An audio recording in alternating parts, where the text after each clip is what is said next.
தோழர்களே, நம்முடைய அரசியல் சக்தி என்ன என்பதை காட்டுவதற்கான நாள் ஆகஸ்ட் 17. அவங்க கூப்பிட்டாங்க, இவங்க கூப்பிடல, அவர் என்ன அழைக்கல, இவர் என்ன அழைக்கலன்னு யாரும் சொல்லக்கூடாது. என் பேர் போடலாம் சொல்லக்கூடாது. ஆகஸ்ட் 17 ஒவ்வொருத்தருக்கும் பொறுப்பு இருக்கிறது. வேலை செய்வதற்கான கடமை இருக்கிறது. ஆளை திரட்டுவதற்கான கடமை இருக்கிறது. தனி ஆளா நீ வரக்கூடாது. வேற ஒருத்தர் எடுக்கிற வண்டியில நீ வரக்கூடாது. சேர்ந்து வண்டியை எடுத்து வாங்க. ஒவ்வொருத்தர் பொறுப்புலையும் குறைஞ்சது 4 வண்டி 5 வண்டி நான் வைப்பேன்.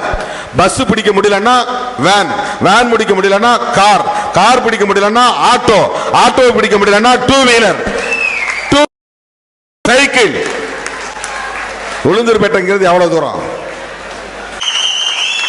நாம் பேசும் தமிழ் தேசியத்தின் 2 முக்கியமான கூறுகள், ஒன்று மாநில சுயாட்சி, இன்னொன்று உயர்வு தாழ்வு என்கிற இந்த பாகுபாடுகளை கலைந்தெழியக்கூடிய சாதி ஒழிப்பு அரசியல். சாதி ஒழிப்புடன் கூடிய தமிழ் தேசியம்